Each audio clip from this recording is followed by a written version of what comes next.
voices, we have got Dr. Rajesh Parikh. He's among our group right now as a speaker, keynote speaker. A quick heads up, welcome Dr. Rajesh Parikh. And thank you so much for spending the time to come out. I know it's the time of Zoom calls, but really appreciate that. And just taking a second off over here, the Zoom calls extend right up to 10:30, 11 in the night. That's the grueling schedule that he follows. Dr. Rajesh Parikh is the Director of Medical Research and Neuropsychiatrist at the Jaslok Hospital and Research Center, Professor of Psychiatry at the University of Iowa, and WHO Global Expert on Depression. A brief synopsis: academics, trained at the GS Medical School, College, KM, and John Hopkins University School of Medicine. Topped all the national board exams through and through his medical career. Hats off. Has over 125 publications in national and international journals, extensive experience in research with over 50 studies, at Harvard Medical School, study on stress and depression among the college students at Boston and Mumbai. Awards, just to name a few. Received several awards, naming a few: Bombay Psychiatry Society President's Award twice over the last couple of years, Tilak Venkumar Rao Award, the Indian Psychiatry Society, and Dr. S. M. Birla Psychiatry Association Award. Multifaceted personality: photography, painting, quizzing, writing, debating. Presently learning Sanskrit and Greek in addition to the 6 languages that Dr. Parikh is fluent in. Wow. I don't know how many more. 2021, Dr. Parikh published 2 national bestsellers on COVID, pandemic and vaccination. Both books have been critically acclaimed and over 75 predictions have been validated, has been a leading voice in fighting the pandemic, has provided stellar leadership to the research activities at Jaslok Hospital, and in 2021 had seen the largest number of online patients in the hospital, the pandemic year. So I'll hand it over to Dr. Parikh. Welcome to you, sir, and all the very best.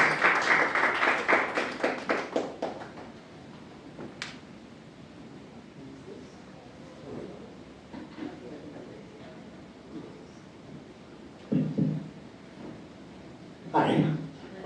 Thank you for your patience in listening to the long introduction, and thank you, David, for inviting me to be here with you today, and also for that long introduction.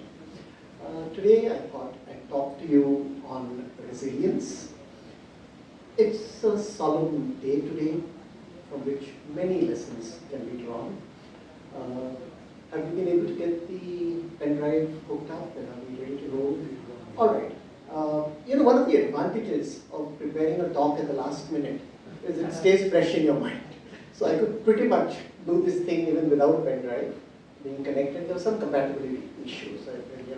For the last 40 years, been using Apple, and one of the problems with using Macs is sometimes when you prepare a presentation on a Mac, as many of you know, it's so easy to prepare, but not always compatible with the Windows system. And I think they're trying to resolve it. If they do, great. If they don't, I did email the presentation yesterday, so it's on my phone, and if I forget something, I'll just go back and grab it from the phone. The first image that I wanted to show you is an image that we've all seen, the familiar mushroom cloud over Hiroshima. Today, the 6th of August, is the 80th anniversary of the dropping of the nuclear bomb on Hiroshima, in which hundreds of thousands perished. They were the lucky ones, they died immediately, and several more have continued to suffer. As of last year, over 350,000 people have died because of that blast. When the blast occurred on the 6th of August 1945, the population of Hiroshima was barely 400,000. So you can imagine how many have been affected. Nearly 95% of the doctors and the nurses in Hiroshima died on the day of the blast itself, because the hospitals were all downtown at the epicenter of the blast, and those who survived didn't even have people to attend to them. It's a day that I rarely forget. Somehow it hits me every morning. It's an occasion for us to mourn. It's an occasion for us to realize the follies sometimes of human science, the futility of war and destruction. But it's also an occasion for us to think of resilience. I had some images to show you, and if the pen drive comes in, we can actually stand them at the end of the talk as a way of summarizing the talk, so we'll do a quick review at that point. And there was an image which, again, all of us must be familiar with, and that's the entire destruction of the city. Everything is gone. There's the dome which continues to stand today. You see the grid of the dome, and you see everything gone. But the image that haunts me the most is one in which there is nobody there. There are 3 stairs, and on those stairs is a dark shadow. That's the shadow of a human being who once sat there and got evaporated. Just disappeared, just leaving a bit of a shadow on the stairs. And that, I think, epitomizes what Hiroshima went through, what Japan went through. And today, if we see where Hiroshima is and where Japan is, that is resilience in a nutshell. So I had one more image of the city of Hiroshima today. And the only commonality between that vast and epic destruction and the green, lush, beautiful city today, which I'm sure many of you, being in the hospitality industry, would have visited, is that Iron Dome, which stands as a stark reminder of what happened. And against that background, you have this incredibly beautiful city, which is a reminder of what human beings can accomplish when they're completely destroyed. There's also a graph which shows how between 1945 and today, the Japanese economy has grown from almost nothing to several trillions of dollars. I'm not a numbers person, being in medicine, so I can't tell you exactly how many $1 trillion it is, but it's impressive. It's on my phone. If it's time for Q&A, of course, I just refer to my notes. But it's epic. The graph just shoots up like that. Now, against that background of resilience of Japan, there are also stories of individual resilience. You think of a country, you think of it in the abstract. You think of a human being that's a little closer to home. It's a little closer to what we can identify with. And that's the story of Sohiro Honda. Now, he used to supply piston rings to the Toyota company before the war. And he set up a factory with a very simple idea. He thought maybe if he could make some generators, little motors, and attach them to bicycles, people wouldn't have to pedal. And you would have what he called a motorcycle. We continue to use the word today, but he pretty much invented the concept. He didn't have too much money, so he put all his savings, sold his wife's jewelry, and put up the factory. And the factory got bombed out, even before Hiroshima, because this was in Tokyo. So sometime, I think in 44, factory got completely bombed out. But he decided to start from scratch, and he put it up again. And then in 48, there was a devastating earthquake in Tokyo, and the factory got leveled again, a second time.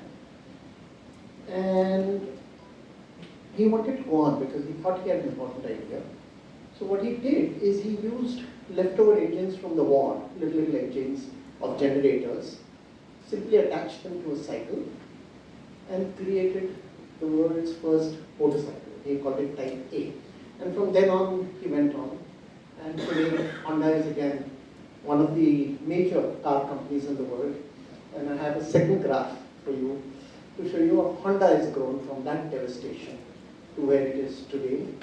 The graph is parallel, except the amounts are in billions of dollars, whereas Japan's economy, of course, is in trillions of dollars. So what is common to these two individuals and the corporation of Honda is resilience.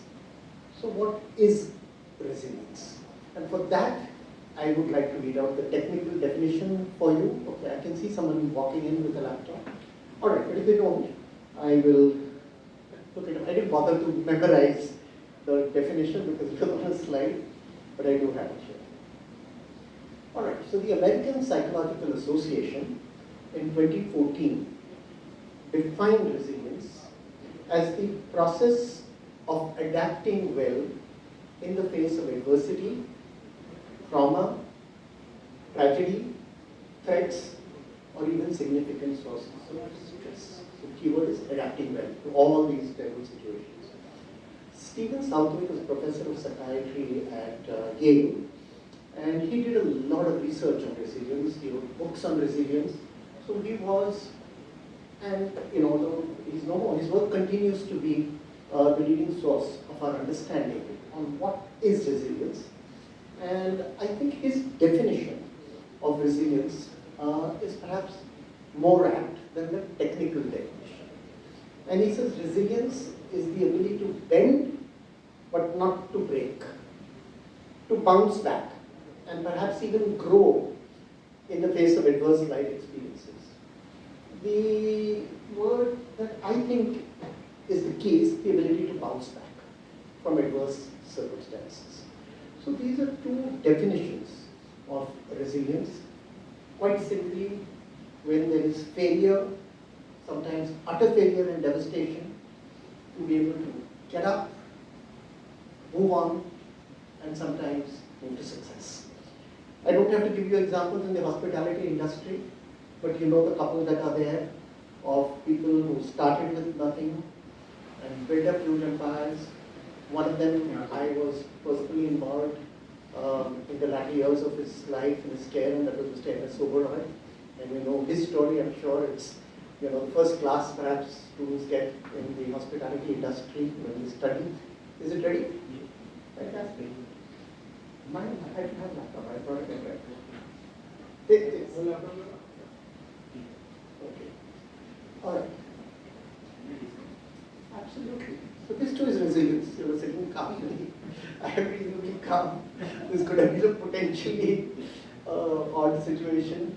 If I had relied entirely on my slides. But I think it will give us a minute to just revise quickly what I've told you. More importantly, you'll be able to see the numbers for yourself. I'm sure you people who are in the industry want data, want numbers, and they're there on the slide.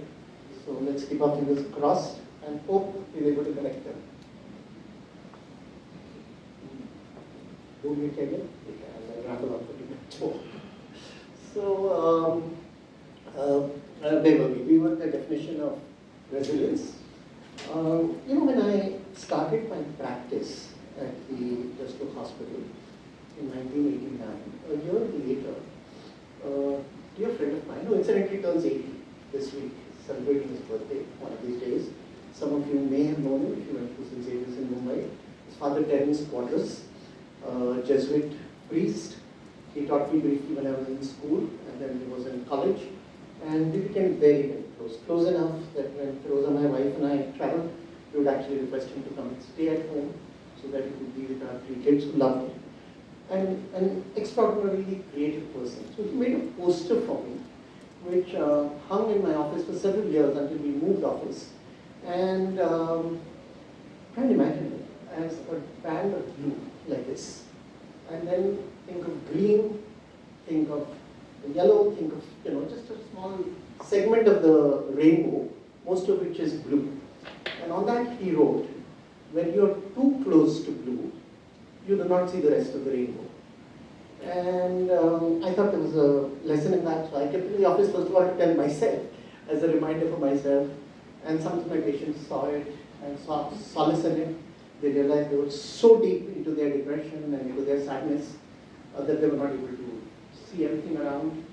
And the underlying message, of course, was that you need to move out from a situation that you're in to see that it is not so bad. So there are 3 A's in resilience that we talk of. The first of them is accept.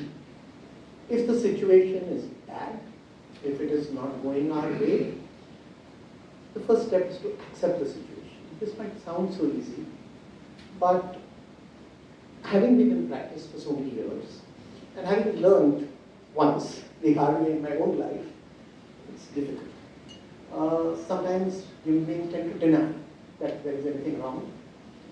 Often we tend to blame other people. We blame circumstances, individuals, and sometimes even destiny, fate, and we say, no, it's not what I think it is. There is temporary solace in that, but it doesn't lead to resilience and a long-time solution if it is denial. So the first step is accept a bad situation. And to my mind, the words that epitomize acceptance is what happened in the Apollo 13 mission. In 1970, the 7th Apollo mission, which was supposed to land on the moon, was heading towards the moon when the oxygen tanks exploded. And for a moment it looked like the entire mission would get destroyed. And at that time, James Lovell, who was the commander, the 3 astronauts on the capsule, James Lovell, wow, something's happening. Hey, there we are, fantastic. Thank you, you're brilliant. Thanks, you saved the day. All right, now you know I wasn't making up stuff. But is there a way I can move this up and down? So how do we forward it? I have to go there? No problem, a little more exercise. Okay, help me a bit with this. One. Then maybe we put it there. If it's the wider won't come back down. Jay, don't shift anything, it just might stop. Actually, I can walk up and down. Don't worry. All right. I think you people in the hospitality industry must be brilliant at all this. I'm sure there are so many last minute things you need to do when you get unreasonable guests who come in. You probably train people. All are reasonable. That's the motto. No matter. No matter what. They may be different. They may be different. Different degrees. After they check it. Different degrees of reasonable. Okay. The stretch. Okay. So we can just get it on, and now we'll cruise along quickly. But I'll try to make up the time as well. I may go a little faster through some of these if you don't mind. But of course, please feel free to stop me. We don't have to have the formality for Q&A at the end. If you have questions, stop me right there. If I'm going too fast, just tell me, hold on. I'm just anxious not to take too much time. There we are. Hey, let's leave that light on. I like it. Thanks. Now, what do I do forward? And this one. Forward. Thank you. Thank you. What's your name? Rajesh. Brilliant. All right. So this is the solemn slide with which I wanted to start. You're all familiar with it. This is the devastation that occurred in Hiroshima. Actually, do me a favor, just hang around if you don't mind. You may have to get bored with my talk, that's the price you pay in the hospitality business, but if you have a crisis, you'll be able to come and help us out. What is this? Yes. Okay, this is the dome, the iron dome that's in here. And this is the image that haunts me. This is the image that haunts me. Here sat a man, and that's all that's left of him in the blast, the shadow, a man or a woman. This is Hiroshima today. That is resilience. Look at that. That's the Japanese GDP, and how it has grown. It's above 5 trillion. We are hoping to overtake that in another 2 years or so to become the 3rd largest economy in the world. Currently, we're 4th. And as you would know these numbers, these are trillions of dollars adjusted at the 2015 constant in terms of what their value is. So they had a huge run from 70 to 90. Yes, they did. And then of course China stepped in, thanks to the US, which is now facing the consequences of boosting that economy. And then of course we see the lift, but it's not bad. Look where it was, at 0. We were pretty much above this at that time. You know, the rupee dollar parity was, can anyone guess at the time of independence, a dollar was how many rupees? 3. It's actually 1 rupee. Check it out. Really? 1:1. Check it out. Exactly. For $1, wonderful. Yeah. But, yeah, it was the Rupia then. And it was so powerful that till today, in parts of the UAE, if you go to the smaller shops, they refer to currency as Rupia. Because they use the rupee as currency and they connect that their own. Oman also, they call it the rupee. Okay. Let's not get distracted. So this is the Japanese economy. This is Soichiro Honda, if I'm pronouncing his name right. This is what he did. This is the story of Honda. Two great examples of resilience. Those are the two definitions of resilience. The technical definition and the working definition, which I personally prefer. This is the poster. It's not exactly, I didn't photograph the poster, but that's what the poster looked like that Father Derek's quarters gave me. And then, of course, if we are able to move out, to move away a little from the problem in which we are, this is what we see. And in order to move now towards success, the first thing we need to do is accept. That's where we work. So James Lovell radios in and says, Houston, we have a problem. In my mind, that's the phrase that comes. Every time I face some difficulty, research is never a linear process. There are ups and downs and utter failures. You start with a hypothesis, you get all excited, you found it being nowhere. Houston, we have a problem. First step, accept that there is a problem. The next step, if you've accepted the problem, is to analyze. So at the Apollo 13 mission, they had to very quickly figure out what to do. So they figured out, and this was NASA at Houston, they figured out that somehow if they could get the module, the lunar module, to just go around, loop around instead of landing on the moon, just loop around and use the lunar gravitational pull to turn it around, it would give it enough momentum to come back to Earth. It was a long shot, but with analysis, the computational power that was available in the 70s, they were able to figure this out. And so analysis is important. But you know enough stories, you have enough examples, and perhaps we've done it in our own life. We've been analyzing so much that the analysis leads to paralysis. We're just in it. I can do this, I can do that. So you know what third A is? We need to act. We need to act. So when all this was ready, they just said they're going to take this chance.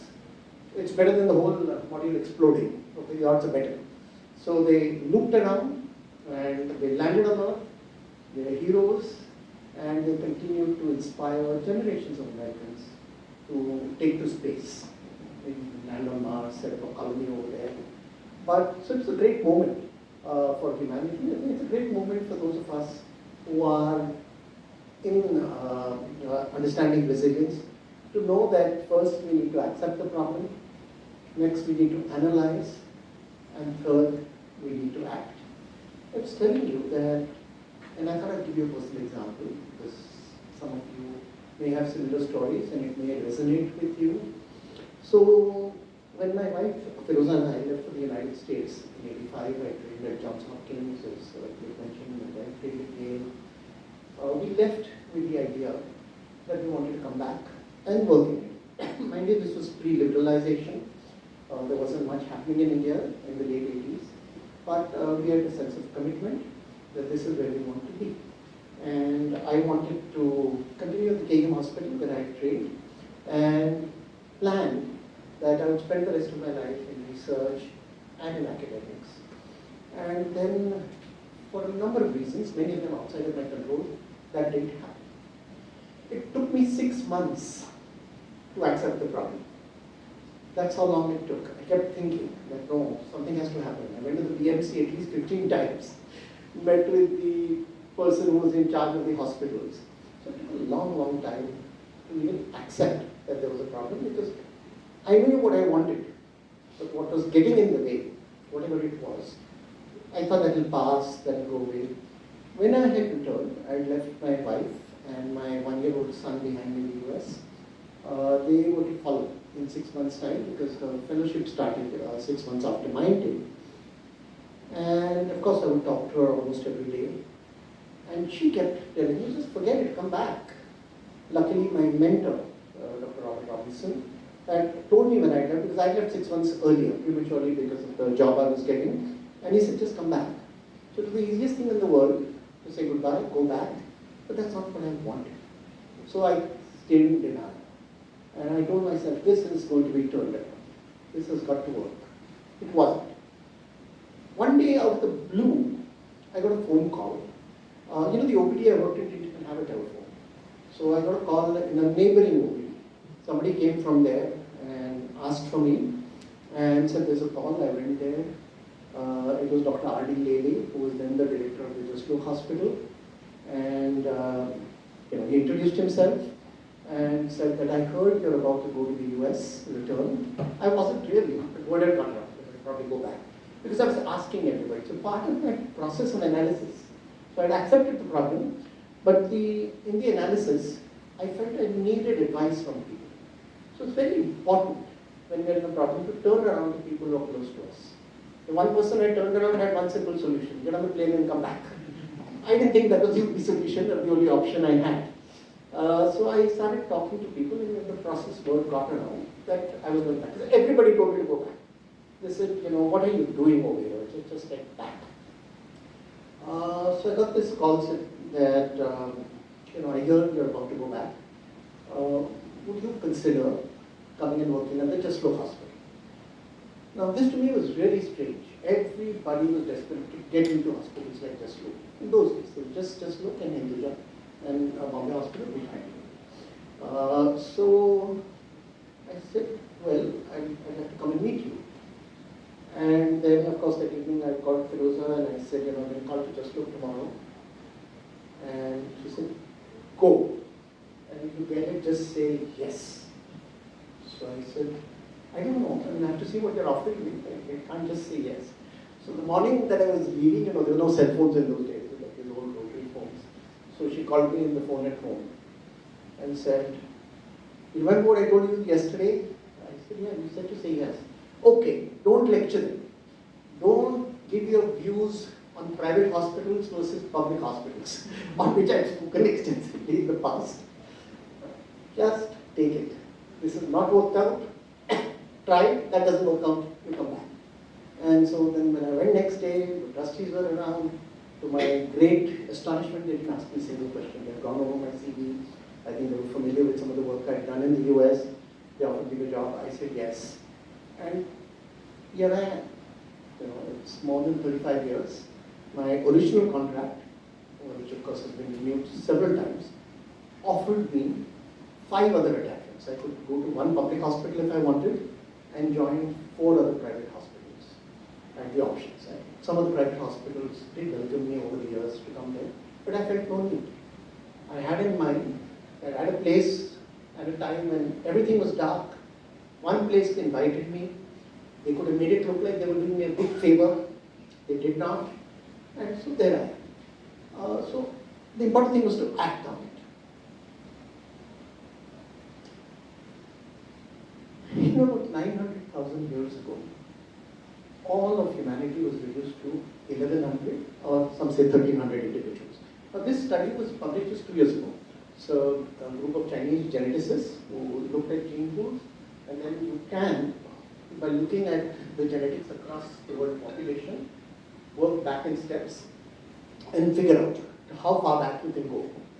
And it's complex computation, but they worked out that 900,000 years ago, the population of the world had collapsed to 1,300 people. Now that's more than extinction level. When the tiger population is at 3,000, we get worried that the tiger is going extinct. But somehow, those 1,100 individuals pulled through all the circumstances that were there. And every one of us here is a descendant to those 1,100 people.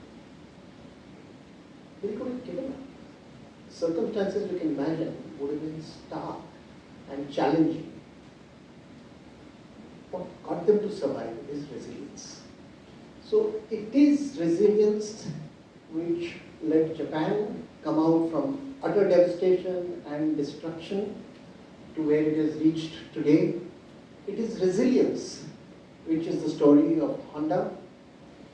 It is resilience which allowed Apollo 13 to come back and inspire humanity to aim for the stars, to go beyond the moon.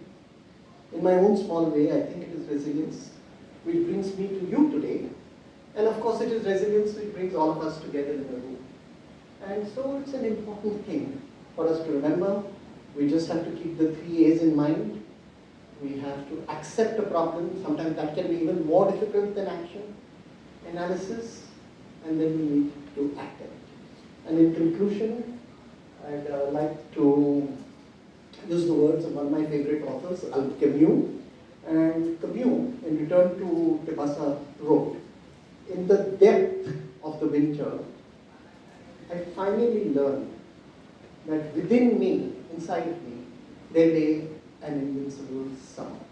And I think those words epitomize resilience. Thank you for your patience.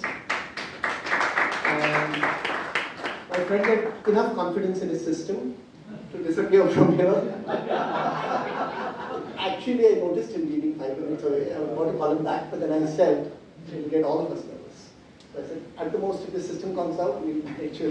But I'd be happy for a discussion. I'd be happy for any question answers. We have time for 1 or 2 questions from the audience.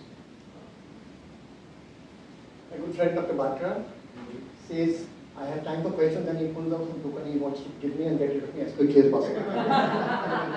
Yes, what is it? You want to give it to me and say, okay, let's go. I think I should answer a couple of questions. If there are. Yes. Resilience. So the question of resilience comes in. Is there such a thing as a part resilience? Partial resilience? Or someone can do a little bit now and then still feel that no, I don't need to do anymore, I'm fine. That's an excellent question. I've never thought about it that way. I've always thought resilience as an all or none thing. And resilience is also something which is easy to look at retrospectively. You wouldn't have thought of resilience in 1950 for Japan, because all they were doing that time was making imitations of cheap imitations of products abroad. You wouldn't have thought of resilience when Honda was trying to create his first Type A motorcycle. So in a sense, resilience is a retrospective diagnosis, though it's an ongoing process. So certainly there may be people who have part resilience. It's obviously better than nothing. But I think if we taste the benefits of resilience, if we see that resilience moves us on, it gets ingrained in us. So maybe the partial resilience eventually leads to total resilience. I comment on a question. I have a comment on a question. Last year I took a trip to Japan and actually went to Hiroshima. It was one of the most depressing moments of my life. You go to the museum. But as a photographer, I remember I took one picture of the dome at the back, the one that you showed, and children coming out and walking out over there. And for me, that was, an epitome of how resilient humanity is. That on one end you've got destruction, and on the other you have a future walking out for the world. My question to you is, so that was the comment, and my question to you is that what makes human beings resilient? What makes them resilient? I think that's an excellent question.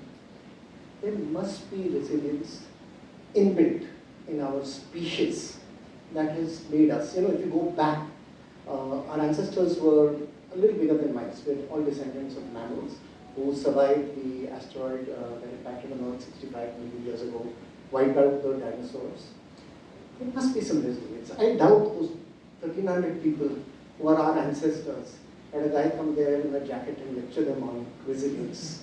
I doubt they even sat and thought of, okay, so now what we need is resilience. Let's accept the situation, let's analyze, let's move. I doubt that what Soichiro Honda thought. We used to busy building engines. So I'd like to believe that inbuilt in our species is resilience. It's just that somewhere along the way, when we're too close to blue, when they're too wrapped up in our problems, when we are not willing to accept a problem, that gets suppressed. And finally, I'd like to give you one example of resilience. You know, we were quadrupedal at one time. Our ancestors were quadrupedal. They're not designed, even today, our body structure is not designed architecturally for us to walk. It's happened very fast. 4 billion years is a blink of an eyelid in the scale of evolution. One of the common theories is that our ancestors, the apes, were up on trees. There was flooding. They needed to get out. The only way they could get out is if they put their hands up and moved. And then discovered suddenly that there were some advantages in being bipedal. The biggest advantage was it freed our hands. And the greatest things about our hands, which we don't appreciate, is this motion. It's a single muscle called the opponent's polysens, which allows us to do this. No other species can do this. Because it allows us to do this, we can make tools, we can talk, we can present, and our species moved up. So, and you know, that's why we all, at some point or the other, get a knee problem, get a back problem, my knee hurts sometimes, and I seek consolation in the fact that, okay, my knee is hurting, but somebody 4 million years ago took that great step to walk on 2 legs, to free the hands to do what we want, and it wasn't ever easy. Try and imagine. That person must have walked and fallen within 5 steps, and could have then gone back to the old way. Still got up and continued to walk. So a lot of what we see around us and where we are today is resilience.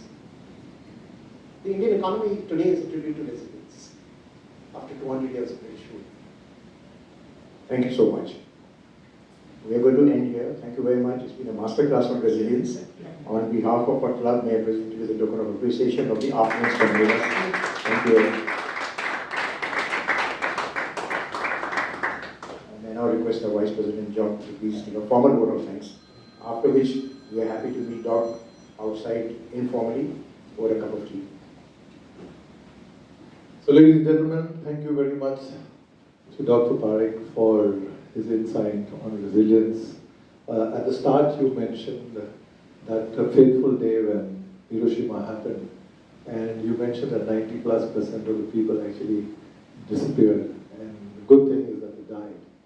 And when you look at people like us who didn't think we'd cross that line for COVID, and I, for one, being in the hospitality industry, had about 2,700 people who worked for me. And I thought this thing is going to go away, you know, with all the promises of banging thalis and coming out and doing everything, because we were so blinded that anything was a miracle and it was something that we were all waiting on.